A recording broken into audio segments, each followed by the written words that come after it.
Hello, everyone. Welcome to Adobe Live. This is Motion Mondays on Adobe Live, where every Monday we feature video workflows, whether it's video editing in Premiere or animating in After Effects. We have a stream for you. Thanks so much for being here today. Don't forget to hit subscribe on our YouTube channel and follow us over on Adobe Live on Instagram for the latest streams, updates, and so much more.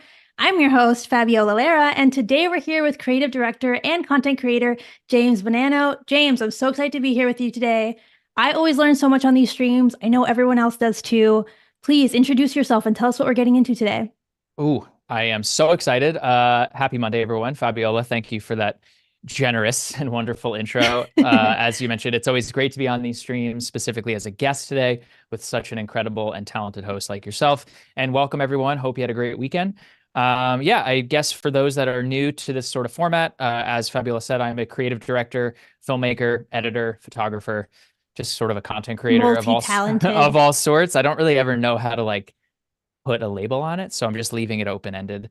And yes, my name is James Bonanno, as she mentioned, and I am based in the Northeast.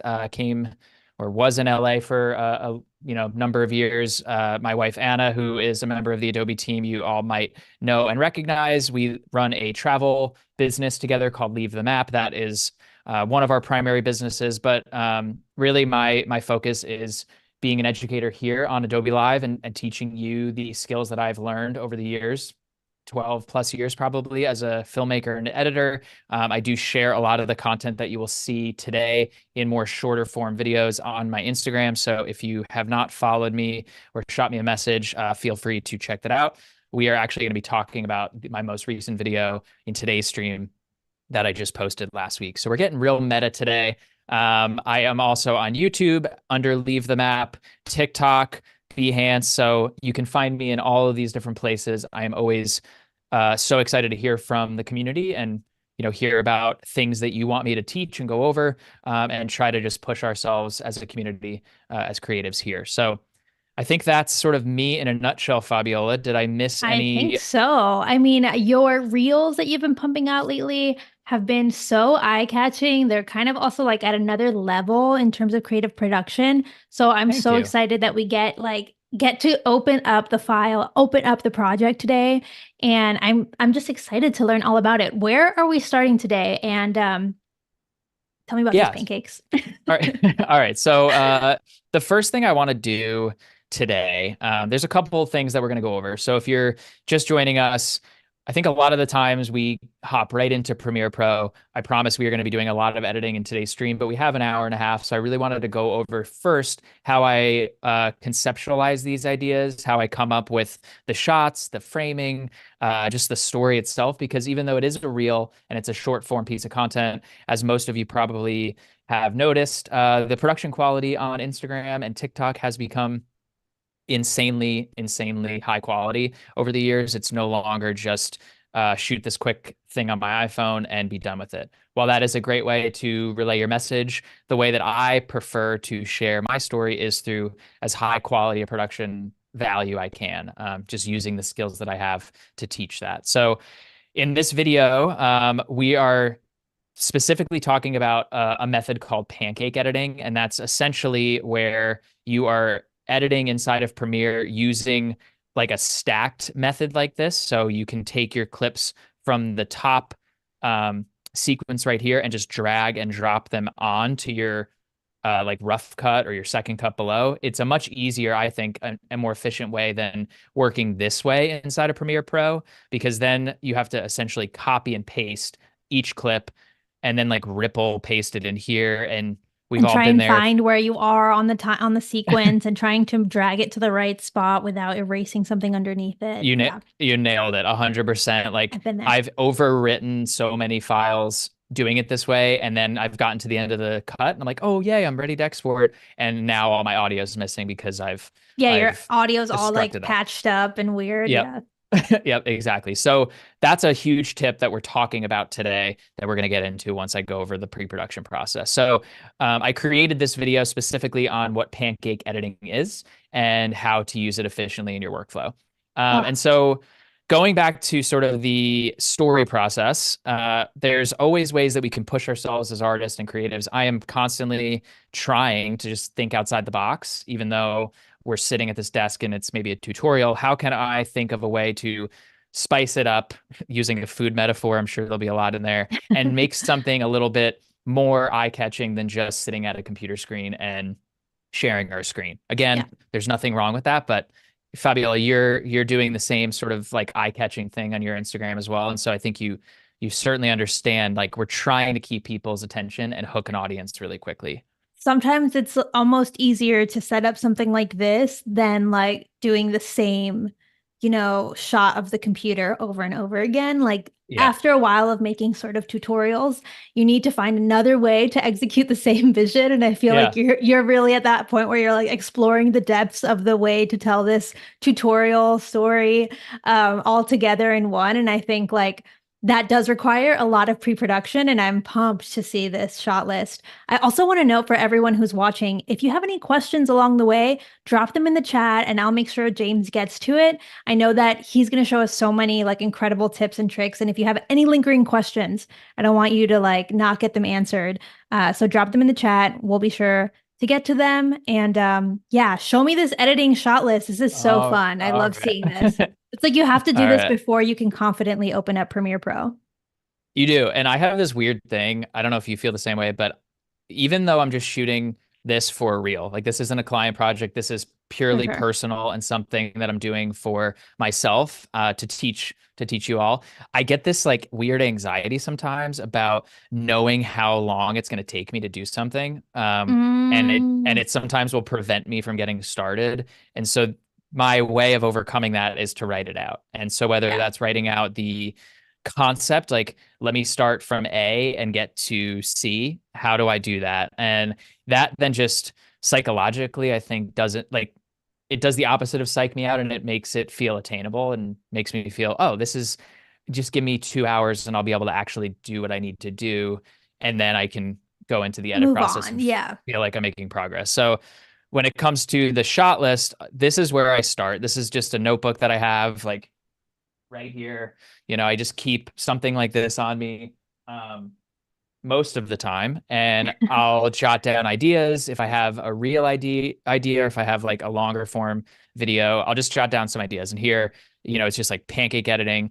And then I start to think, and I think this comes with shooting often and shooting for a long time and then editing your work. You start to shoot for the edit. And you've probably heard that Yeah. before, but you know what the edit's going to look like, or you have an idea because you've shot enough of that before to know, okay, let's start with an establishing shot, a wide shot of something. Then let's go into a tight shot and let's start to build the scene that way. So my mind, because I've been doing it for so long, thinks in terms of what those shots are going to look like when I start jotting out my notes.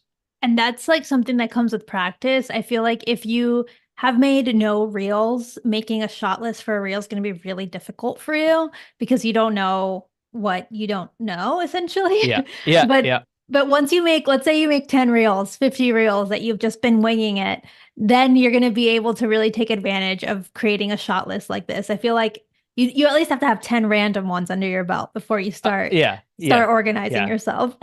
Oh, absolutely. Yeah, I mean, that's such a good point too. It's just start making something, like before we get into the actual shot list, I'm going to play back the video so that you have some comparison of what it looked like and what I started with. But just start with something. It doesn't have to, it can be a reel, it can be something personal, but I think the best way to understand this flow is to watch other videos that you're drawn to, jot Yes. down little notes like, okay, why did I get hooked on this? Was it the establishing shot of the environment? And then I got hooked on the tight shots. You'll always notice that when it's done right, there is a flow where every shot doesn't feel exactly the same. It feels like there's variety to it. And that keeps the viewer, engaged. And so you start to pull examples of what you've seen into your own work. And then the more you create your own work, the more your style comes through. Yes, definitely. I feel like once you start, it's easier to then plan your next one. Like each single video that you make is only going to make your next video come to life a little bit easier. So yeah, I feel like, Absolutely. but the pre-production can make it, like you said, so much easier to even go out and shoot, right? Because then you feel like you know what you're doing as opposed to going and shooting and hoping you got everything you need. Absolutely. Yeah. And I mean, on a bigger production, like this is so much larger. The shooting schedule gets really large. The shots get a little bit more intricate, but the principles are exactly the same. It's you're Right. trying to figure out what the shots are, how to best plan them and lay them out in a shooting schedule so that you're not like being destructive and especially with food, you're not if you're making ingredients, you want to maybe just have those ingredients before For they're sure. made first and then go into it. So I'm just going to play this back. This is about a minute. So let's sit back and watch this. And then we'll just hop back into the shot list so we can kind of break down how I went about creating this. Let's cook up some tasty tips inside of Premiere Pro. But first things first, breakfast.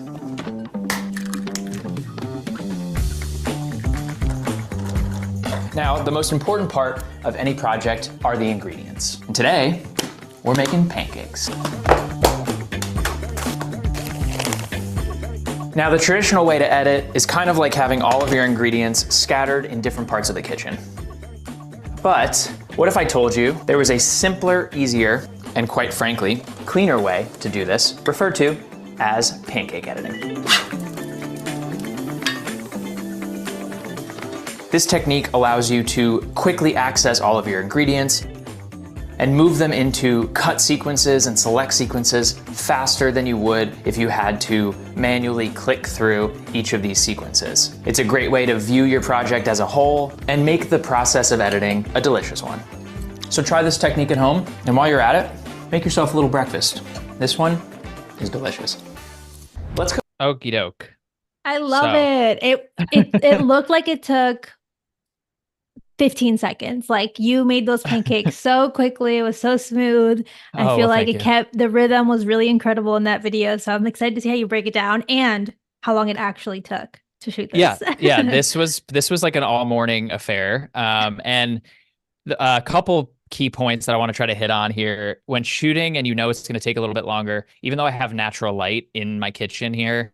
I did use artificial light to ensure that the lighting here was consistent throughout. Yeah. So it didn't seem like a lot of time had passed. That's just another good habit to get into if you're going to be shooting for a long time. It allows you to control the environment a lot more. And yeah, it didn't take a ton of time, but it took a couple hours to really frame myself the way I wanted to, make sure that my audio sounded good, which right here you can see I have a little lav mic attached to my little apron. And then I wanted to try to have some fun with it. So you can see a couple points where like I have flour on my face, trying to like make it seem like flour on my apron, that some time has passed of me being a kooky, crazy cook in the kitchen. So. I love that you probably had to just like make sure you were fully done shooting yourself with a clean apron and then with a dirty apron like that. These are all factors that I know are playing in your head. Exactly. Yeah. And then I forgot I had some people come over for a meeting in the afternoon and I had already cleaned the kitchen up and I forgot that I still had flour on my face. And they walked in and they're like, "What's on your face?" And I'm like, they're like, "It's white." I'm like, "Oh, it's just flour. I've been having a good old time this morning." And then you offered them pancakes as proof. And then I said, "Here, let me make you some pancakes. Let me film you for the next hour." Yeah. All right, so I don't want to waste too much time, and then I do want to hop into Premiere Pro, but just for the next couple minutes, this is how I lay out the shot list. So we watched the video, and the way that I personally like to do this is I have a visual, basically like a table that I just make in Google Docs. Yeah. This allows me to just do this wherever I am. I can share it. There's plenty of other programs to use, like Fabiola, you and I were talking about before, but to me, this just helps to get my ideas down and see them in a good way. So I have my visuals on the left, my audio on the right, and the audio is either my voiceover in this case, or let's fix this real quick, or like sound design that you actually hear inside of the video. Okay. So here, what I like to do is I like italicize the voiceover so that when I'm filming, I know, okay, let's make sure I hit that voiceover. So the first thing we have is an establishing wide shot at the counter. So this is just the idea of what I wanted. I didn't exactly know where that would be, but when I get in there, I'm like, okay, well, I only have a certain amount of area in the kitchen to shoot into, and I want to try to leverage and use all of the environment again, so we keep the viewer feeling like there's something new to watch. Yeah, I feel like you got so many different angles in your kitchen. And I think that sometimes when you're first starting out, that can be really tricky, like figuring out more angles than just like two. And I think by having that shot list that you had, it left it a bit open-ended so you can kind of explore that as opposed to just being like, shoot it in that one way, that one Yep. angle again and Yep. again and again. Exactly. And I mean, doing it your first time, that's totally fine to do, but you'll see that breaking it up like this is more fun, honestly, in the edit process, and it just ends up looking a lot better. So, when you go through here, you'll see that the second shot is also sort of a wide shot, but it's Mhm. now in a different environment, and I'm creating some motion with my body, even though the camera's on a tripod. So Right, right. that's something that I wanted to talk about as well. Fabio, I'm sure you deal with this trying to create movement when you're shooting alone and you don't have the luxury of like a really fancy slider. You have Yeah. to find ways to make yourself the character and then almost like wipe the frame. So you'll see here, I knew I wanted to go from the shot two, if we reference this, secondary shot of me, but first breakfast. So today, let's cook this up. I could have very easily had this whole line in one shot, but I thought, Yeah. okay, it'll keep people interested. And then we go into shot 3 to 5 is now we kind of have that like quick action, eggs cracking in the bowl, jump cuts, that kind of thing. I wanted to go from this secondary shot to the eggs and have some sort of transition happening. So what I decided to do here is use the refrigerator as my way to sort of like frame the next shot and then speed ramp this shot here. So we go from here to there, and it almost looks like we're creating a transition and we're just doing all Yes. that in camera. Wow, yeah. And you can't, I mean, I'm sure you could figure that out on the fly, but like having it pre-written out means that you know the exact kind of angles that you're trying to shoot for, which is what makes it super handy to pre-plan, you know? Because I think like if you don't, it's tempting to not plan videos after a while, but then you forget Yep. those little details. And it's easier to, for example, leave the camera in the one spot Oh, absolutely. and It's just so film much more all. It's convenient. so easy. You just Yeah. what? I just moved the camera 3 times and I'm done Yeah. filming. But then you get Yeah. into the edit and you're like, oh, I could really use like another angle. Always. There's always another angle. And then I think that's when you start to refine your style because then Yeah. you almost start overshooting because you think you need all this stuff. And Hmm. then the more you do it, the better you get. So you shoot less, but you shoot very deliberate. You Yeah, shoot it's like a for the end. pendulum, right? That's swinging Yeah, that you're just like you go to one extreme only to eventually find like a better center.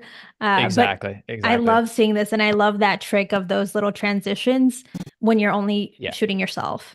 Absolutely. Yeah. And those things, we're going to go through that a little bit when we hop in here in a second. But I just Okay. wanted to point out a couple little things, and we won't have to go through the whole shot list. But this is something that, again, you'll kind of see me reference this as we go through because I'm going to try to like recut some of it so that everyone can see my workflow. But basically, I have these labeled. I have the shots, I have the description of the shot, and I have the voiceover or the direction of where it's going. Okay. And so what I do is I lay all this out first standing at the oven, frantically grabbing ingredients. So I'm giving myself direction as well inside of the shot list so that me as the talent, I know what I need to do. And Hmm. then what I have here is all my voiceover. And then my second thing that I do is now once the shot list is created, is I create the shot order. In a lot of cases, the shot order just follows the order that you created the shots. But in this case, because we're dealing with the recipe, we're dealing with when to cook stuff, we're dealing with me only being one person and having a lot of top down shots. I Hmm. wanted to try to set up those top down shots. There's like a couple shots in here where you can actually see the background of my camera. So like you can kind of see Hmm. this right Yeah, yeah, here yeah. is on a little like C stand. I didn't want to have to do that a million times. So I created a shot order where I'm shooting you can shoot out of order and then you edit it in order so that it feels like it was the order you created the shot list. You So don't have to smart. you don't have to shoot in any order. It's just whatever's efficient for you. So here we have shot 1, 2 are my first shots. And then what I did is I went to shot 6, me with my apron standing at the island because I was in that same sort of frame Yeah. on that same camera and that focal length. And I wanted to do that. And then I went into 2 shots back to back of the top down shots.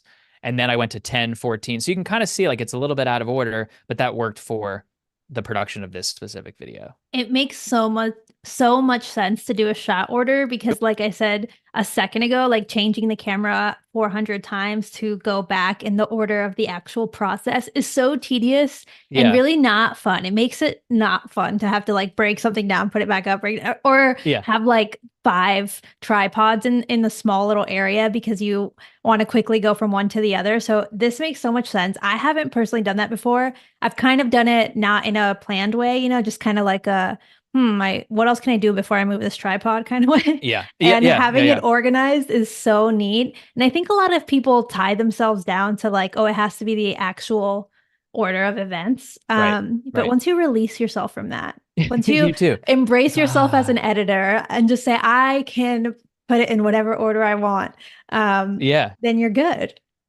Absolutely. I mean, and this is such a good exercise for anyone that's watching that's like, oh my God, like I should do that, or I'm too intimidated to start filming a video because I don't know where to start. Just like, I mean, this is me just making breakfast. It's Yeah. not like a novel idea. I'm not doing anything. I mean, it's not rocket science. It's just how do I make that look kind of cool and different? And if you just go out and say, okay, well, let me just make my little morning routine or lunch or something and write out all the actions that are inside of that, you'll realize you'll get more creative than you think and Yeah. be like, oh, okay, like maybe you want to see inside the sandwich. We can go on and on for days about that, but I want to show everyone now that we kind of have the shot list and the shooting schedule, how I put this together.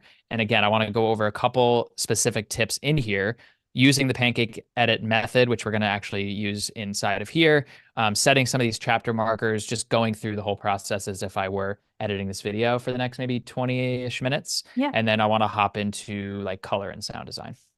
Let's do it. Right now, what workspace are you in? So my workspace right now is the vertical workspace, which I tend to use a lot with Reels and things like Yeah. that, Same. and TikTok, just because you get a lot more real estate. Oh, Hmm. real estate. I like that. Ooh, I like Um, it. so if you're in edit, you have this really small window, and ideally we want to see this as big as you can go. So you go into up here to vertical. And if you find a workspace that you want to customize, like if you want to move stuff around and you want to save this as like a pancake edit window, all you have to do is go to Windows, Workspace, Save as new workspace. And if you title this like pancake editing flow or something, and we go to window and I go to workspace and I just go to like editing, and then I want to go to that workspace, now you have it right here.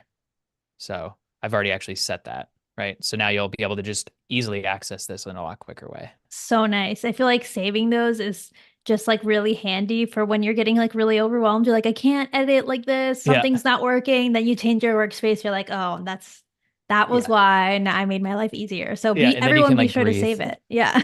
Yeah. And then if you want to view this in full screen, there's like a little full screen video button right up here. So you can view that very quickly and easily. Excuse me. Let me just get back out Yes. of Ooh, it. it looks And so you're good to go. good. And I feel like when the vertical workspace came into my life, I was like, I'm ready. I can finally like do my social media edits so much faster. Yeah. Before I was like having to, I was just like a mess, I had everything everywhere. Oh yeah. It honestly, like it took me a long time, I'll be honest, to really start to like think in a vertical ratio aspect ratio in that Mm, 9:16 ratio, yeah. because that's not the world that I come from as a filmmaker. It's landscape, and there are so many projects that are still appropriate for that I'm Yeah. shooting for clients. But for this kind of thing, it's easier if you shoot it natively. Like I have a little rig on my camera that allows me to put it either way. And it's the idea of getting the idea created quickly and less hassle of the setup will prevent you from not creating the work. I feel like the quicker I can sit down and film, I'm less likely to not do it. Yeah, I fully agree. You have to kind of take those roadblocks away from yourself so that you can really just jump in as opposed to just thinking about like, oh, but then I have to turn it this way or I Yeah, have to put the rig on it so that I can finally film that way and I don't already have that done. You can like exactly. build so many roadblocks for yourself. Oh, Um, absolutely. okay, so what are you doing right now? Okay, so right now I am creating a new sequence. We're going to pretend that we're starting from scratch here. And this is just Command N on your keyboard, or you go to File, New Sequence. And then Mhm. I'm just naming my sequence, and I'm setting the frame size to 1080 by 1920, which is that 9:16 aspect ratio. It's just flipped. It's Yeah. not 16:9, it's just the opposite. And then we're going to press OK. Okay, so here's our blank canvas right here. Here's our little Fresh Pancake Edit. sequence. Yes. Fresh canvas for Adobe Live. All Intimidating righty. for some, but not anymore because you're gonna watch the stream. You're gonna learn exactly Yes. what to do. All right. So the first thing that we have already done for everyone here is we've imported all of our footage into our footage bin. You can switch your view so you can see all of our footage is here. There's really not a ton of it, but it's all flat, non-color graded, and it's imported in a vertical format. So we're going to have to fix that. Okay. And then we have our sequences. I like to have drafts, nests, and selects. So the selects sequence is where we're going to pull from just to save us some time. I've already gone through and picked like the best parts and moments Okay. of everything because we'll be here way too long for that. So what I'm going to do is I'm going to take this new sequence I made. I'm going to drag this down till you see this little purple like Hover trapezoid thing. looking Yeah. hover. Okay. Is that the shape? It's trapezoid. I haven't taken geometry in a while. Oh, I don't know. I don't know. Let But us here know we in the go. comments. Let us know what a trapezoid is. I think that's it. So I have now my selects right here. If you don't see this, obviously you wouldn't because you don't have this at home, but you could just basically go through your footage here, and then Mhm. you can manually scroll through and find the section you like. Okay, but I've already done a lot of this for us. All right. So the reason this pancake edit method works so well now is I can have my shot list off to the side as my reference, which I'm going to Mhm. actually drag onto my other screen here. Give me a minute, everyone, just so that I can remember what I did. All right. And then what I'm going to do is I'm going to basically say, okay, shot one, my establishing shot wide at the counter is these shots right here of different takes. Okay. So Mhm. I did this a few different times. Today, let's cook up some tasty tips inside of Premiere Pro. Okay, so again, these are different takes here. To just scroll through them, I have the up and down arrows. So this allows me to just go. Today, let's cook up some tasty tips inside of Premiere Pro. Okay, so you might look at those and be like, they are exactly the same, James. I don't see a difference. I personally will look at that and say, I think I was more animated in the first one. I got to the point a little bit quicker. You want to try to hook that audience as fast as possible, but give them room to breathe. So I'm just finding basically the first take that I like.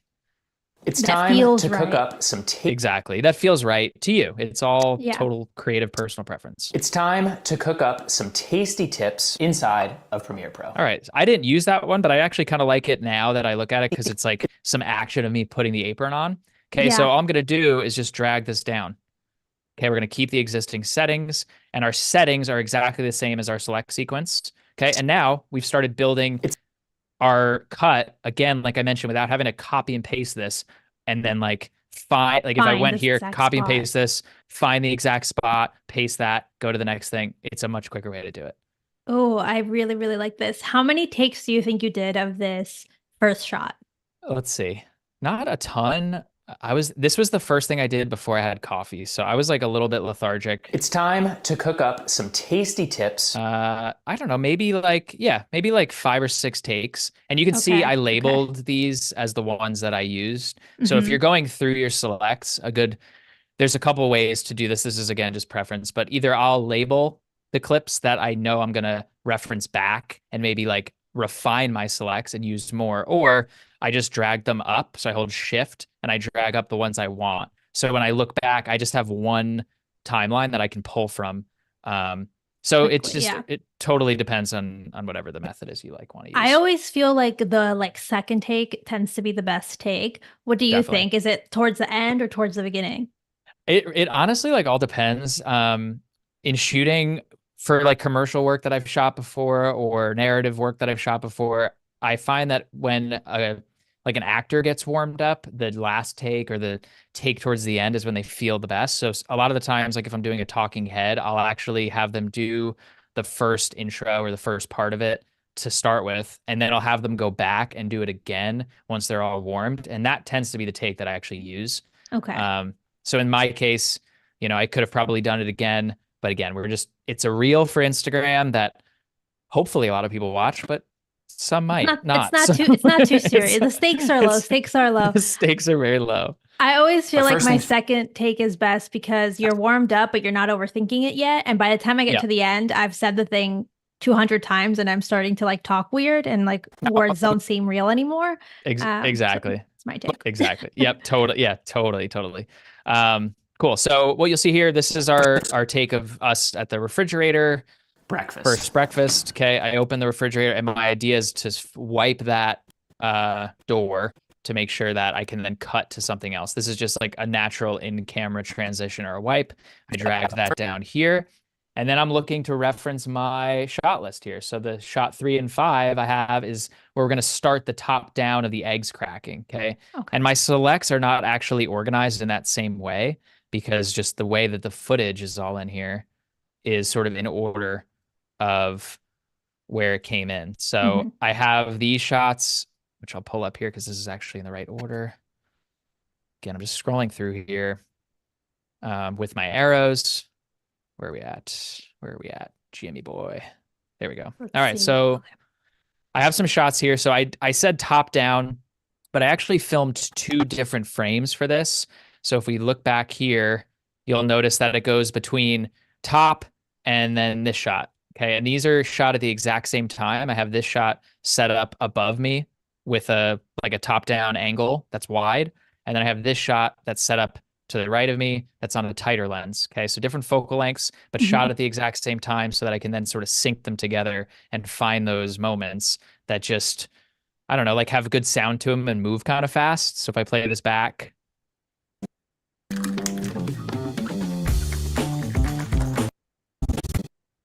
Okay. All right. So we'll move through that a little bit quicker just to save us some time.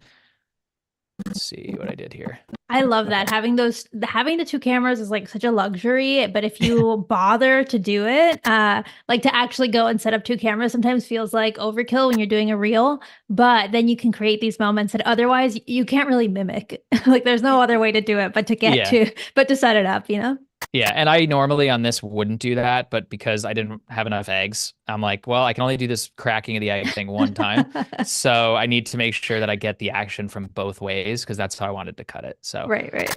all right. All right, so we're moving down the line. So the first thing I want to do is use the transition and the sound of like the egg cracking as a way to, again, hook that viewer a little bit more. So if I come up here and I mute my music is the last little step. You know, you hear almost like that really cool, like cooking ASMR vibe that everyone loves to watch. I was trying to hit on some of that a little bit. And so that cracking of the egg, I actually had my microphone like down on the table for that so that I could pick up that audio. Perfect. All right. So it's pretty quick. And we're just going to keep on moving down the line. All right. And then we go to our second shot here. And I'm actually pulling this right now rather than the selects. I'm pulling it from my clip above. You'll notice that when I pull it down, it's actually not color graded. We're going to get into that at some point to show you how to spice these up a little bit more. All right. And as I go down the timeline, I'm constantly like expanding and retracting my canvas with Shift plus or Shift minus, and then plus on my keyboard moves this in. Okay. And then I'm just like, I'm always moving stuff around. I just can't sit still, and I'm always saving. So it's always cool. All right. So now we got a cool little transition happening with the sound of these eggs. Another like pro tip for these kind of sequences is the audience is smarter than you give them credit for. You know, like they don't always have to see every little thing that happens for the length that it happens. In fact, they want to see less of it because you as the viewer are going to build the sound in your head. Sometimes you're going to build what's happening in your head. You don't need to see every little thing. I mean, the clip of me putting all this in the bowl, I mean, this is like probably a 3 or 4 minute clip each time of like cracking the egg, putting the flour in, putting the, like, no one needs to see all of that. Okay. You just want to show enough of it where it hooks the viewer, keeps them engaged, and makes them want to keep watching. Do you Show agree them with the that, action Fabiola? shots. Yes, I feel like you got to show them the action shots, especially when we're talking about vertical video for social media. You don't necessarily need to show like the real time process. Exactly. Yeah, yeah. And like And you kind of want to move in the frame too to like speed that thing up too, like so we have these shots here. Again, this is such a long clip. There's a couple ways you could do it. Like now when I scroll through it, it'd be fun if you just almost like fast forwarded it and then everything happened without my hands in it. So it looks like it's just Right. appearing. But that's one way to do it. That's not the way I wanted to do it. So yeah, the action, get to the action quickly and move on. Yes. Do you ever, James, record? Like, do you have a podcast on? Do you have any music on? Are you wearing headphones? This is something I run into all the time where I'm like, oh, I just want to listen to my podcast out loud, but then I can't Oh, get like the sound of the egg cracking without it getting, diluted by whatever it's I'm. time. That's such a good point. It was so quiet in my kitchen the other day and all I wanted to do was listen to music. I had it Yeah. on, like I had my music on before I started filming and then I knew that I wanted to record that stuff. So if I know I'm not going to record it, yeah, music is on, the vibes are high. But Yes. today James took cooking pancakes a little more seriously than he normally does. And it's fine. It works It's out time. because it sounds really good, but it makes it feel like in the moment while you're filming, it's less cinematic. Yeah, yeah, exactly, exactly. So basically, what I'm just doing, the beauty of this method again is it allows me to reference my shot list. I have all the things organized that I need. I have everything to the left, so I know where my story's going. I'm not Mhm. guessing. It takes the guesswork out of what you're doing a little bit, which is nice. Sometimes happy accidents do happen when you're in the edit. So, I wrote here the top downs of the eggs cracking, ingredients being placed, jump cutting, but there's not really much more direction in that. And so, me deciding to add the top shot as well was sort of like it was a blessing because it helped to speed this up and make it not feel so boring. And then, moving on down the line, we go into our shot number 6. So I shot this shot second or third inside of my bin up here, which we already kind of laid out in the shooting schedule. Mhm. All right. So So any, because you shot according to the shot order list that you showed earlier, things are already a little bit you know where to find them a little bit easier, I suppose. exactly. Yeah, I know where they are. And this just helps too. Like if you're an editor or if you're shooting something for someone else, or if someone's shooting something for you and you're an editor that has to take over someone's project, it's a good habit to get into to keep it organized this way because then somebody else is going to take your project and know exactly where things are if they have reference to it. And this is Yeah. just this specific example, but like I said, it's good practice to get into as you keep moving forward. It gives me peace of mind. And I'm Yeah, just watching. I'm just watching you it build really it. does. It really does. Okay, so I'm gonna pull some of these down as we can move through this a little bit quicker here. Perfect. And if you're watching right now and you're just tuning in, I'm here with James Bonanno. He is a It's creative director. Is it I thought you were going to say that it was said differently. Whoops. oh no, Um, you're good. Banano, Banana, however you banana. We're tomato, here. tomato. We're here learning all about Pancake editing in Premiere Pro. So that's what you're watching go down right now. And he showed us this amazing It's time. pre-production shot list. So you can be sure to bookmark this so you can rewatch it later, miss if you miss any parts of it. But if you have any questions, drop them in the chat. I'll be sure to get to them. And yeah, I don't want you to leave the stream without getting everything you need to go out and shoot.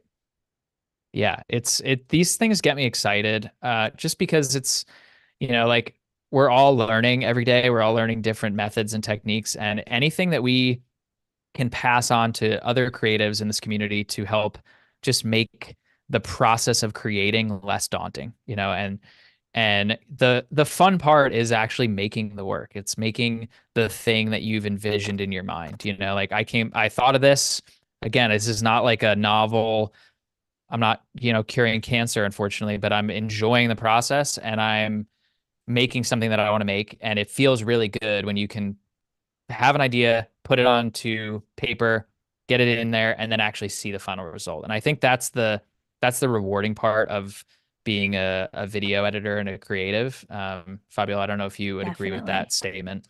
I definitely agree. I Now, the also most important. think that when you do all the pre-production and then you go out and shoot, you're going to be excited to bring it into your computer or bring it into where you're editing, as opposed to if you film first without any pre-production, then Yeah, you're like, I don't even want to know what I have in there and what I'm going to make with it because I have no clue what to do with it. But if exactly. you prepare, then you're able to be excited to actually edit it. And I Yeah. think sometimes when you're maybe getting Now, started and you miss that, that's when you don't end up editing something. You captured all this footage and you don't end up editing it because you never yeah. really had a plan for it.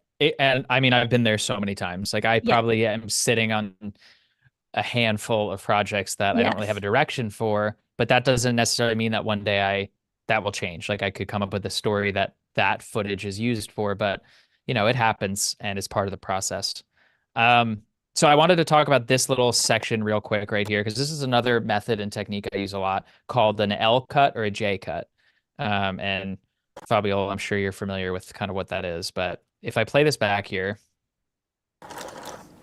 okay, so there's me doing my thing, and there's our sequence. Okay, so again, I just dragged it from the sequence that I already cut to save some time here today, but we have enough in here.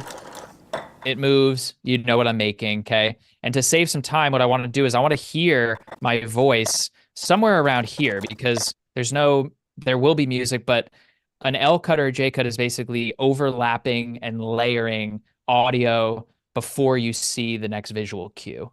And it's very, very effective and useful because it speeds up the video, but it also gives the viewer something else to sort of anticipate coming next. And so what I did here, I moved all my clips up. So again, Shift plus gives me the ability to see like the opacity of the clip, pull it down. You can either enable it or disable it. I just prefer to sort of do this with it if I'm not using it. But I want to keep the audio of me speaking here. So if I Hmm. play this back, now, the most important part. So I actually want to drag that even in a little bit more. I want to hear myself before we see what I'm doing. Now, the most important part of any project. Okay, so it's a clean way to edit, so you're not jumping on the next clip, which is called a jump cut, which is also a method. And again, it speeds the process up. You don't always have to feel so limited in like linear editing is what I think. Yes. If you're new to it, linear editing is like, all right, this clip's over, let's go to this clip. Like be creative and use the ability to sound design to bring in audio underneath your other footage before you see the actual footage, if that Yeah, makes sense. and this goes back to your point of like the audience is smart. Like we're all human beings. We have our own really good brains that we can kind of Whoops. preempt what's going to happen. And those little audio cues are so helpful, and I think it makes it a lot more interesting. Oh, yes, we're back. We're back in. I feel like Sorry. we were when you were mixing it, like it's still really interesting. It was still captivating, but like with the way that you had edited, I kind of anticipated another shot already, because Right. our Yeah. brains see those patterns so quickly. And Yeah. so putting that audio in there kind of like that's where exactly where I thought you were gonna switch scenes or start something Yeah. else. And you were able to do that without necessarily having to put the video footage of that clip in. Exactly. Yeah, that's a great point. I mean, so if we play this back, now, the most important part of so I actually maybe want to see more of me mixing there and just see me come in here. I'm going to go C on my keyboard, which brings up the razor tool, and then I'm just going to pull this clip down. Okay. But in pulling this clip down, I'm keeping the audio below, right? I'm just going to Okay. drag this up a little bit. This is the new crossfade handles inside the beta version of Premiere, which are so lovely. Nice. All right. Now, the most important part of any project. Okay, so there we go. So that's just giving it something extra rather than me just like cutting right to myself afterwards. So if I do that to show sort of what that difference is, you're going to get bored, even though I have. It just feels slower. Yeah, so here we'll play that. Now, the most important part of any project. Okay, so I mean, huge difference. Yeah. It almost feels like the setting the The list down is unnecessary if you do that because it's just exactly. like, but there's no good audio happening there because it's not as Exactly. juicy as the mixing. Exactly. Yeah. So this is the process that I sort of will continue to maintain throughout the entire workflow. Okay. I'm always trying to think of like, how can I speed this up, but still be intentional about it? You'll notice that that happens in a couple different spots. If we keep playing this forward. Today, we're making pancakes. Okay, so the sounds of everything in that frame is what's sort of captivating you to keep watching. I have the music muted right now, but if I play it with the music, okay, gives it a little something extra. All right, but Yes. I like to try to mix things as I'm going before I actually add the music in. And if you're using the Premiere Pro beta version, you should be. If you aren't, you should be because there's a lot of features in there that are new. Specifically, if I go into the audio tab over here, the audio window, Premiere's AI engine has done an incredible job of sort of recognizing what the audio type is. In this case, this thinks it's ambience, which it's not. But you can still use a lot of the same features. You Yeah. can clear it and you can make this the sound effects tab, which is what you kind of want it to be for the appropriate mix. But specifically for the dialogue of my voice, if I go back to the beginning here and I move this down, you'll see that this is actually labeled as, if I hover it, dialogue. And Hmm. this allows me to use this enhanced speech tool, which Fabiola, I'm sure you're very familiar with the power of. Yes, it's Let's amazing. I cook feel up. like it cleans things up so well. Can we see the difference here? Let's cook up. Did you use it? Absolutely. I did. Yeah. Let's see. I'm going to turn this off. Okay. Let's just go to like here, in and out. Let's cook up some tasty tips inside of Premiere Pro. Okay. So that's without it. And it sounds good, but there's definitely some room noise going on based on what I'm using in my microphone. So if I turn this on and I press enhance speech, whoops, and I'm going to just set it like really high so you can hear the difference. I'm going to set it to like 8 and I play this back. Let's cook up some tasty tips inside of Premiere Pro. All right. Well, the Nice. problem with it sometimes is it actually ends up, it's pulling so much of that noise out of it that it makes it a lot quieter. So Yeah. there's different ways to go in there and actually pull that up afterwards. Typically, what I like to do is create one dedicated track specifically to like my voiceover or my voice. And then inside of my audio tab, which I am right now, I'd go into my audio track mixer and I drop this little effects window down. So let's imagine that audio one here, if I rename this voiceover, everything on this track is sort of from the same microphone. It sounds very similar. I'd go up here and I'd add an effect called amplify. There's a lot of different ways to do this, but this is just one Mhm. way I do it. And then double click this. And then I just take my left and right gain up to like 3 or 4. And if I played that back, you'll hear that being a lot louder now. Let's cook up some tasty tips inside of Premiere Pro. And I'm referencing it based on my kind of my Mhm. waveform monitor to the right. So that's just one way you can do it. There's plenty of other ways to go about doing that. Yeah, I feel like the essential sound panel with the audio track mixer, it just like makes everything really quick, especially like you said, if you keep your tracks kind of dedicated to one type of sound so that when you go to do the audio edit, it's like really easy to adjust everything on the entire track as opposed to per clip, which can get, Yeah. tedious when you have this many cuts. Oh, absolutely. Absolutely.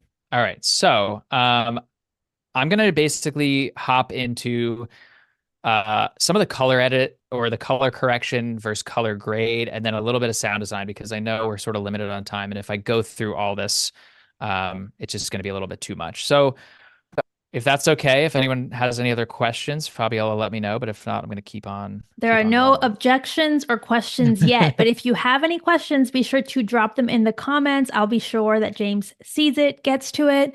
James, your color edit, color grade are so just amazing, especially Oh, when we're thank looking you. at like the log footage right now. So I can't wait to see what you're doing and your process for this. Sweet. Oh, thank you very much. I appreciate that. So Hmm.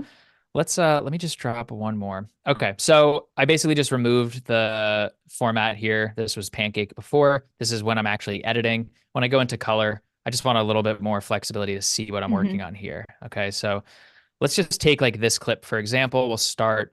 And there's a couple ways you can go about color correcting. Okay, so color correction is the first thing I do, and then the color grade is the LUT, the lookup table, or for those that come from a photography world, that's essentially the like preset, the Hmm. style that you're going to put on your clip. All right, so we're going to go into our color window right here. I'm going to drag this up a little bit.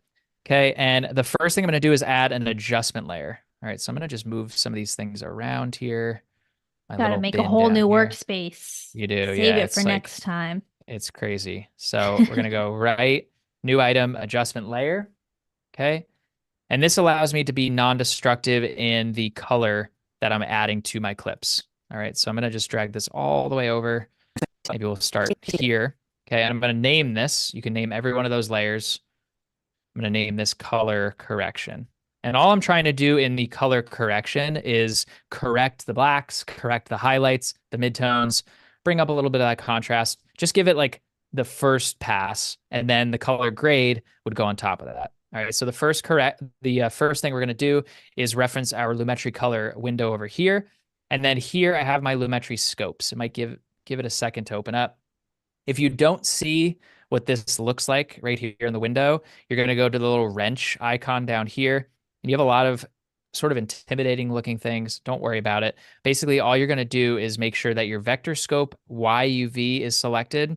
And I like to do waveform type YC no chroma. And basically what that is that's this scope up here to the left, and that's just going to acknowledge the highlights and the shadows. Okay, so you're not Okay. looking at that for RGB, you're looking at this down here. So Okay. here's your sort of like highlight exposure window. Here is your saturation color window. And this is your RGB to make sure that your red, greens, and blues are essentially like even with each other. So if I, just as an example, if I crank the red here, visually, I do not look very good. And you can see that the It's red old is timey. it's an old timey look. Hey, let's make some pancakes. It's like a little Okay. sepia. You know, it's like, remember that sepia tone that like, or sepia or Yeah, whatever, I don't know how everyone you used say to, it. Yeah. but you can kind of get a sense of the ways in which these scopes operate. So if I scroll here, you'll see up here that the reds and yellows, it's Mm, way warmer. Okay. So okay. I always encourage people that have never done this before to use these scopes, because your eye is going to look different than what these scopes are actually telling you. Sometimes I look at something, I'm like, man, that looks pretty saturated, but this is telling me if it is actually saturated or not. So if I crank the saturation here to like 200, it's not even that saturated because I'm shooting on a camera that has a higher dynamic range, meaning I can really warm this up Boost because it. I Yeah. shot in such a flat profile. Okay, so let me go through this and correct it the way I would. So if I go to blacks, I like to crush my blacks a little bit, and you can see bring that contrast in. Okay, I'm going to go and adjust my exposure just a little bit. Here, where it says 90, this is sort of referencing the little light behind me. We Mm, don't want to lose that. We want to keep that a little bit. Okay, I'm going to go to contrast and just go like 15-ish. And I do want to add some of that saturation in. Let's go to 130. And I don't want to add too much because we're going to add a lot of that in the LUT that I've created, or a different LUT. Okay. So if you look in this window here, it seems like we're leaning a little more green and yellow. So what I want to do is I want to bring a little bit of that magenta back in. And if you can see that, I mean, it's very subtle, you can but see like if those I'm, three at the bottom kind of yep, even out. Yeah. yep. And you see it moving now. So all we're Mhm. trying to do is get this to be like in the center.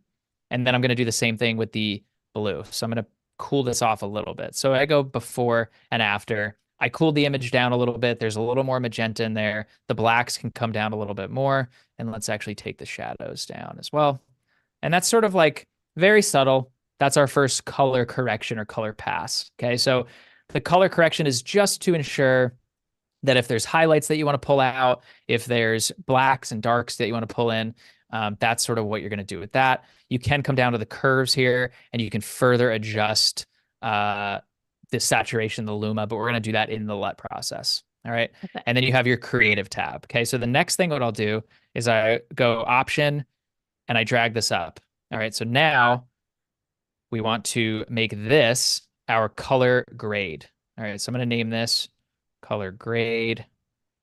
And And that I'm was really just just, to create like a quick adjustment layer without having to go into the whole right yep, click and okay. yep, yeah. So you can just drag that on if you Yeah. want, but either way, there's so many different ways to do the same thing inside Hmm. of Premiere, as you know. Okay, so right here, what we're gonna do is we're gonna our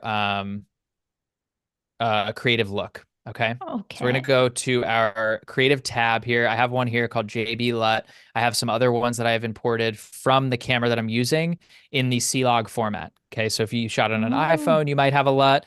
These are all the ones that are in here are actually inside of Premiere Pro, and some of them are pretty good. So if you scroll through, you can kind of look and see what looks good. browse around, go shopping a little. Yeah, let's go shop a little. Yeah. Like that one looks weird, but you shop a little bit, see what you like. Okay. See But what if you you don't like. if you don't want to use those, I actually like this tobacco one. This is pretty cool. That's that old-timey look. Yes, but not too Um, old-timey. not too old-timey. Yeah. Okay. So I'm gonna go to my LUT up here that I've created. If it would let me click on it. And it's really intense. Okay, so we're Oh, gonna take yeah. the intensity down to somewhere about 30%. Okay. All right. And actually, the thing I want to do is reset this. That's I one was thing gonna I say forgot to mention. the color grade layer, does that still have the Oh, correction? yeah. Okay. So Okay. let me just do that one more time. So color correction, this is your color correction Hmm. layer. Okay. So there's our color correction. When you drag this up, you want to reset so that this just has the LUT. Okay. Because a lot of the time, what that LUT does is it has a lot of those corrections in it. So you don't want it to look like overly contrasty and Right. saturated. Then you're like Okay. doubling So up on accident, essentially. exactly. Okay. So still intense. Okay. Hmm. So Creative tab allows you to adjust the intensity and then come in here and further adjust some of these tweaks. So that's what I tend to do first, right? So the first thing I'll do, and this is a lot that I created for my office, so I knew it was going to be really intense. So what I'm Hmm. going to do is just go to like 60% because I do like the warmth that it's giving. So if I Yeah. press on and off, you're referencing this like saturation tab. So we're bringing more saturation in, and then I can always come back down here and I can add a little more saturation. I can further adjust these little features here to make sure that Nice. it's cool. I'm going to go back to let's rename this so I'm not confusing myself. Color grade. And the All color right. grade has the LUT, and the color correction has that original correction that we were doing with looking at the scopes. Just Exactly. keep everyone on the same page. Yep. So again, I keep this up. I'm constantly referencing it. Okay. And then I want to take the blacks and really create some contrast. You're starting to see where this is going. So here Hmm. before, okay. So if I hide this and this, that's what it was before. This is with the color correction. This is with the grade. So now you're starting to see that we're building a bit of a look. I Let's go to like like, it. I feel like it's really the footage was kind of like drab, oh yeah, underwhelming, and yeah, then you just really brought it to life. But what quickly in a quick yeah. way, can you tell us why you like to shoot in that flat profile versus shooting, let's say, just on the standard profile? Sure. Yeah, that's a great question. There's different schools of thought to it. I prefer to have the most flexibility when it comes to color correction and color grading. And so shooting in a log flat color profile like this. So if I hide these, this is Hmm. the log profile we're talking about. Most cinema cameras or mirrorless cameras like we're shooting with here, and now even the iPhone 15 Pro and some of the smartphones have a log profile, which I don't know like the super technical reason it has so much dynamic range, but basically it just has a lot more information in the color range for you to then stylize and edit and really create your own. Whereas if Right. you shoot the basic version that comes on any camera, which again is there's nothing wrong with that, you're going to basically bring that footage into Premiere or into, whatever program you're using already full of contrast and saturation. So if you add anything on top of that, it's going to look really crunchy and you're not going to be able to stylize it as much as you would like if you Right. want that control. So it just gives you more control You essentially get in you the get edit. a little limited on the color correction and the color grade because, as you said, it gets a little tough to add any style to it. But you were really able to do that and still keep it looking just really nice. I don't have a Yeah. better word for it. Yeah, thanks. Yeah, so you can kind of see the difference. Like this is the color correction without that like grade. And then there's Hmm. my grade on top. So it's subtle, but you're bringing in some warmth, you're bringing in some highlights, you're bringing in more contrast, and we're still not losing information here. Like if you look Right. at that scope here, if we pull that up, we just don't want to crush it completely. Okay, so before and after. All right, so let's say that we're happy with We're the happy. way we're happy. We're We're happy happy. with these things. All right. We are happy. I'm pretty happy. Where am I No going with comment. No, I'm kidding. So the reason I like to use the adjustment layer instead of going clip by clip, this is Mhm. like another good school of thought because there's so many ways to color correct your footage, is we've now essentially color corrected everything in the first 12 seconds Yeah. without having to manually go on and do that with each clip. And I did that because I know that the lighting isn't going to change a whole lot inside of the kitchen. If you're shooting in different environments, it may be more necessary to, you know, color correct on the clip itself, meaning basically you're clicking on the clip, you're going in here, and you're correcting it in the panel the same way we did Per without an clip. adjustment Yeah. layer. What's the way Yeah. that, Fabiola, like what's the way that you tend to do this when you're color correcting? I do it with the adjustments for sure. Okay. And then Yeah. if I have like either the light changed because I didn't shoot in order, like I didn't have a perfect list before I started, then I might go down to the clip. But do you ever find any trouble in terms of using different cameras? Like we were talking about earlier, shooting in two cameras. Do you need two different adjustment layers? How do you tend to compensate for that if we That's have time to get to it? yeah. That's a great question. Yeah. So in I want to actually show this, so that helps. So yeah, that sort of sets my next point up. When you're shooting in two different cameras, which can happen all the time, it's happened in a lot of projects. I might have a drone, I might have an iPhone, I might Hmm. have my camera, maybe I have a friend's camera that's a Sony or a Fuji or Nikon, whoever shoots with those anymore, whatever, whatever camera they have, there is a log profile, a dynamic profile on those cameras that's going to look slightly different than what mine is. And that's just the color science basically. So the way that I go about adjusting for that is I take this adjustment layer here. You can kind of actually see that these two look a little bit different. This clip looks warmer. This clip looks a little bit cooler. So Yeah. these are filmed on two different cameras, both Canons, but again, their color science is going to be slightly different. So what I do is I go in and I'm just kind of cutting the actual adjustments here.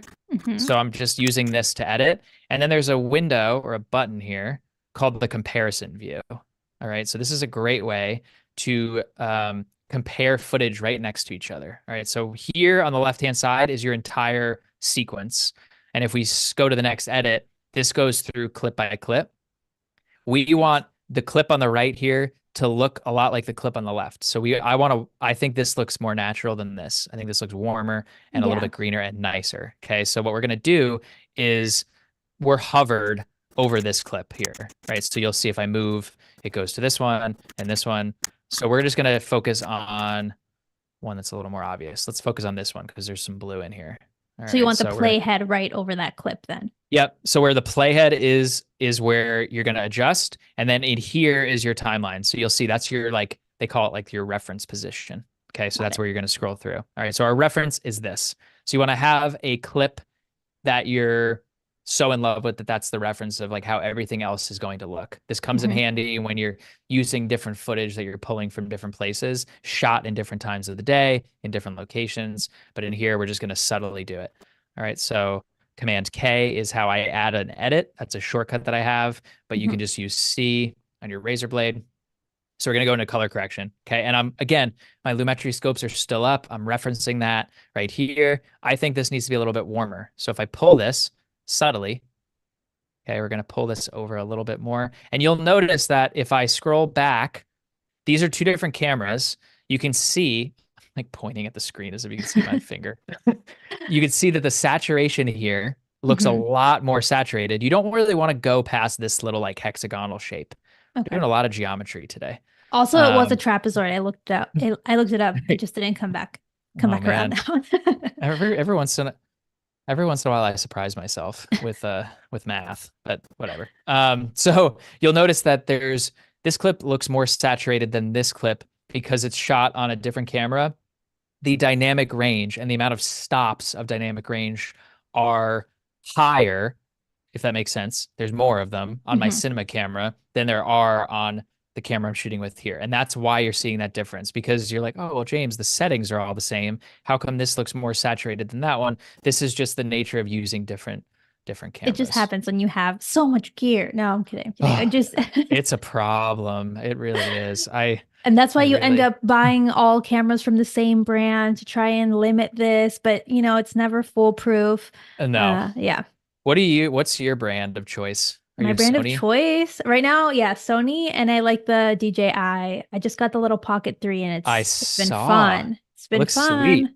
Yeah, are you It's so enjoying it? fun. Cool. Yes, I really am. It's been really like cool, but yeah, I don't even want to try and shoot. Hopefully I never use two cameras. But I will.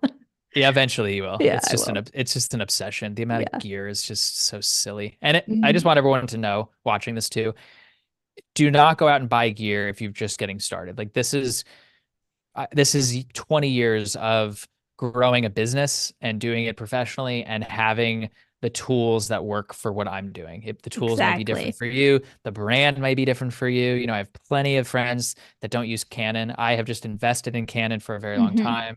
And so that's what I use because I know the color science. I know what works. I have LUTs created and there's no preference and you don't have to go out and spend a fortune to make awesome videos like this. No, if anything, use what you have and then you'll know what you need. I think if you buy Exactly. things before you're even getting started, then you're buying things it might not be the perfect fit for your actual workflow. Exactly. So okay, so Okay. you're just adjusting you're adjusting the basic correction on that adjustment layer that is only on that clip, right? So Correct. you're Yeah. no So if you longer working look, on that long adjustment layer. hmm excuse And me. it makes a So lot of sense. yeah, so this is like we're getting into the weeds a little bit, but I'm kind of glad we got into this. So if you look to the left again, my scope's over here. It's splitting this for us Hmm. because we now have this split. So if I adjust the highlights, it's just adjusting the highlights of the clip on the right, not the one on the left. Got So it. this is just a visual cue to help make things like as close as possible to the look we want. Hmm. Okay. And then let's say I want to actually pull like some of the saturation out of this almond milk because the Yeah. blue is distracting. Okay. There's ways to do that underneath the curves layer. So you have your hue saturation, your hue luma. Okay. So I want to pull the saturation out. And this feature was, I think, I don't know, maybe like a year or two old. And we're just going to use our little color picker or eyedropper, select this. And then if I pull this down, oh, that's my hue. That will turn it purple, which is Which crazy. could be handy for other Yeah. things, Yeah, that's definitely handy for other things. We want the saturation. So we're going to pull this out a little bit. And sometimes you'll notice like it doesn't do much. So you have to really crank it. Hmm. But I want to maybe pull this out. So I'm just sampling the color and then I'm pulling some of this down. That's so quick, Okay. honestly. Yeah. You don't even have It's to like do a ton of masks or anything. You no, just selected that no, exact blue. it's very helpful. Okay. So now between this clip and this clip, we're looking a lot more closely related Hmm. to Hmm. the color that we want to actually achieve. Yeah, and if you don't use the comparison view, you'll just be jumping back and forth and kind of driving yourself a little crazy trying to catch it with your eye. So the comparison view is a really good way to just easily at a glance be able to see, do these shots look like they're in the same world, in the Yep, same exactly. setting? Hmm. Yep. And you can now see the difference. Like, so if I scroll to the Wow. other clip here, this is what it was, and this is sort of what it is now. So really, like, your eye looks at that and goes, it's a little bit purpley, but if you didn't have it another clip to compare it to, it wouldn't really look that off. But Yeah. if you find a reference that you like, that's sort of what we want to go with here. Okay. Nice. And now you can apply that to all of those clips, right? Correct. Yep. Nice. So we're going to go off of our comparison view here. Here's our color grade that we like. So what I might do is I might come in here and label this a different color. I never do the same thing I think I'm going to teach on these streams. It's like it goes a little wild. So We hopefully have fun. We hopefully have fun. hopefully we're having fun here and hopefully we're learning something. Sometimes I don't. Now, the We're most learning a important lot. Okay, good. All right. So basically I labeled this so that I want to add this to the clip here because this is from the same shot. So a Hmm. couple ways I can do that. I can go option and drag this over. All right, and just make Perfect. sure that my other layer is set. Hmm. Okay. And now we have this laid here. And sometimes you might want to come back in and adjust this a little bit more. Maybe we want the highlights down, maybe the exposure to come up a little bit, something Yeah. like that. All right. So let's say we like this LUT. Okay. We like what we've created right here. Is James going to remember how to do this?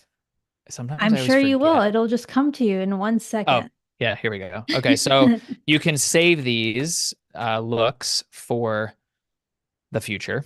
Okay, Oh. so you can come back and use them whenever you need. Okay, so let's say we like our settings right here Mhm. that we've added. What I'm gonna actually probably do is create another adjustment layer. We're winging it here, All Fabiola. Let's right. see. All right. I'm watching. I'm paying everyone pay attention because it's happening in real time. All right. Oh my, why does it keep closing on me? There must be like a That's new shortcut. that's the second time that's closed on me today. Sorry, everyone. I know we Oh, only it's have just closing on you. I thought maybe you were accidentally switching windows. no. That's like randomly shut on me. I Wow. It just happens sometimes in the it beta, does. you guys. So, that's the perk of the beta. But if you're just tuning in, we're here with James Bonanno. He's teaching us how to edit Pancake Editing. Right now, we're all in the color LUT panel, just making sure we're color correcting and color grading properly. And it's been a really good lesson. So be sure to bookmark so you can refer back to this when you're doing your next edit. Okay, so we were gonna do what, James, exactly? So I want to save this onto another layer so that we can save it for we basically want to save and customize our own LUT here. Okay. Okay, so doing it this way, adding like a color correction and then a color grade. This Hmm. is your color grade up here, but since we sort of based it on the color correction below, I want to have all of these settings in one adjustment layer. In one. Okay. Um, so I'm gonna just see if this works. It might not. Well, we're testing things here live on the stream. Okay, let me hide that and hide that. Yeah. Okay. Okay. So now you only have the plain adjustment layer. All right. Yeah. So this layer up here, I labeled it a different color. This is just so that I know that this is basically like the combination of the two. So instead of Got having it. both Okay. of them, I'm just having one layer. So Hmm. you could like this is overkill. You don't have to do this, but this is just so that I can show everyone How like you could save it. how to save it. And then what you're going to do is now you have all these settings saved up here on the right Hmm. hand side, and you'll see that I have two Lumetri color um like edits right Edits. here. Yeah. My brain is shutting off. I haven't had lunch yet, so that's probably why. And then you're gonna go up here to save, okay, and you're gonna export cube. All right, so Ooh. Okay. export.cube, and then save this wherever you want to save it. So I'm gonna go to my drive, Somewhere you don't lose it. somewhere you don't lose it, and call this like LUTs, okay, Hmm. and we're gonna save this pancake LUT. All right, and we press OK. Now, if we go into our window here, Creative look up table. I don't know. I think we have this. I think we You have to might have close. to import it now Yeah, I think you're right. under browse. So if you Okay, hit so go to look, there browse. you go. There we go. Pancake LUT Hmm. and go to import. Now we have our LUT pulled into Premiere that has all of our settings that we can continue to update and adjust. We can crank this to like 100. We can come back into our color and we Do can any use these adjustments. settings Hmm. and do adjustments that you want. So that's how you create your creative look, save your LUT for future, and then that way you can have it as reference whenever For you need to any use it project. So for any not just project. limited to this project, which is the cool thing. Once you Exactly. import it, it'll be in there as long as you don't move the file in the actual directory for Premiere to look it up. It'll be there for you to use infinitely, which is really nice because then you don't have to keep making those corrections if you know you like a particular style. Exactly. And that's like for what you do, Fabiola, and for us shooting in similar environments, like when I'm shooting here in this room, which I do a lot of videos for on my page, that's where that like JB LUT is so that I can Yeah. come in here. I know, okay, I know what it's going to look like. I can make little tweaks depending on what color my shirt was or what lighting was back here, and it's going to look good and consistent every So time. now you have a kitchen LUT essentially. I have a kitchen LUT. Yeah, I have a pancake kitchen LUT. Perfect. All right, Perfect. Okay, cool. so we have about 13 minutes left to go, Cool. which is a solid amount of time, James. So, what do you think you want to show us next in terms of this pancake editing process? All right, let's see. I would like to show captions here as we kind of wrap this up and show you how to Yes. stylize the captions and sort of like export and save this. I didn't really have a ton of time to get into the sound design or the audio, but real Mhm. quick, I might just bring that up.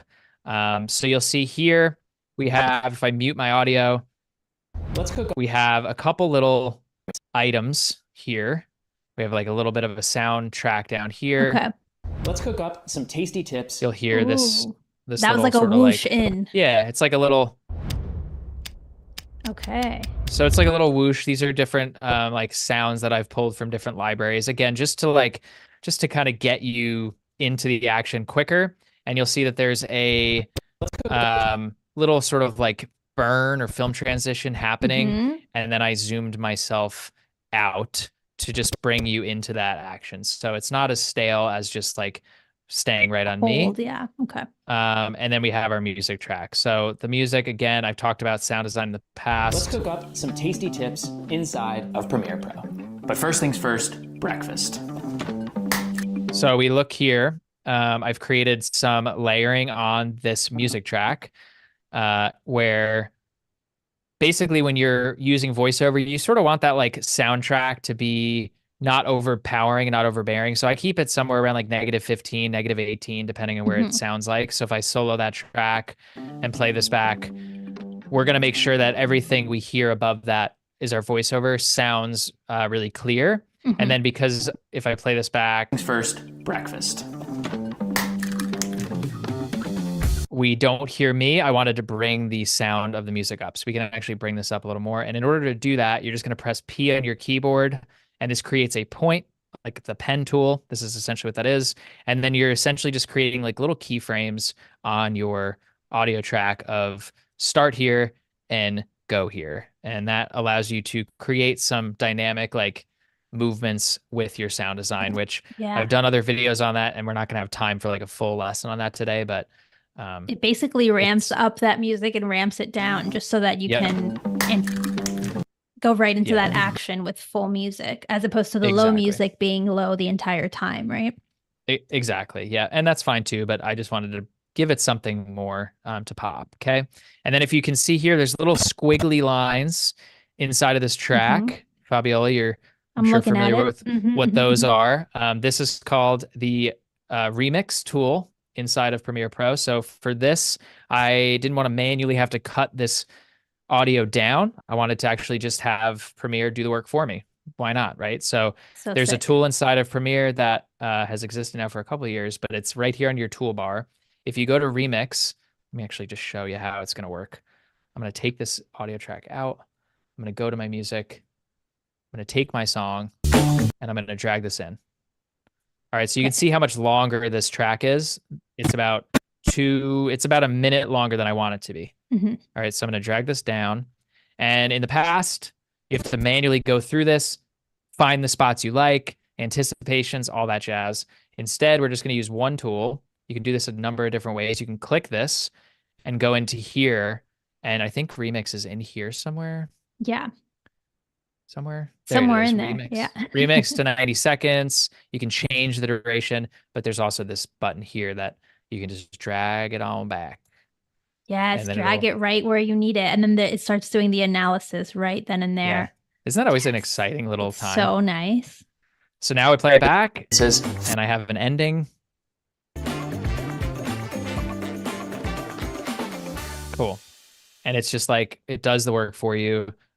Just it shortened that track without you having to just make that like a bear cut or such a jump cut, abrupt like ending, how many times have you done a video where you're like, oh, I hope no one hears that little cut in the background because that's the best I'm going to get it. And with this, like, it just does the work for you. So it adds these little squiggly lines. Sometimes you have to sort of mess with it and try to find where that ends. It's not always going to be exactly accurate. Yeah, you might want the ending to go a little faster than that. Instead of like a 10-second outro, you might just need a second. Exactly. Cool. So let's imagine that our music is where we want it to be. Our sound is all good to go. And we are in the final steps of trying to export this for social media. Perfect. Okay. And I'm going to hide that. Let's just duplicate this. We're going to go into a new sequence, 1080 by 1920. Captions. Fabiola, keep me good on time here. Yeah, no, we're doing good. Okay. We're around 6 minutes here, and I think that's plenty of time to do captions. Cool. All right. So we go up into our transcript. if you're opening this for the first time or something that you haven't transcribed, you're not going to see anything here. You actually have to transcribe this, but I've already done that. So Premiere has done a wonderful job of transcribing my whole Mhm. sequence. It just has become so much easier to do this over the last couple of years. It's It's like, so quick. It's like, why not? yeah, It's makes it so simple. enjoyable, honestly. I know I have fun like changing it up, changing my styles, keeping my styles the same. It's nice. Okay, I have a question for you actually, because I'm Mm. working on a project separate from this about translations and Mm. translating. Because do you do any of your videos in Spanish? I have done some videos in Spanish. Captions work great. It understands Spanish. So but if you wanted it to like transcribe the subtitles from Spanish to English. You might have to do it twice, Okay, gotcha. and like keep the secondary, set your in and out points, Gotcha. Okay. do the captions in Spanish, and then set your in and out points for English, Okay. if that's what Yeah, you're that doing. makes sense. Yeah.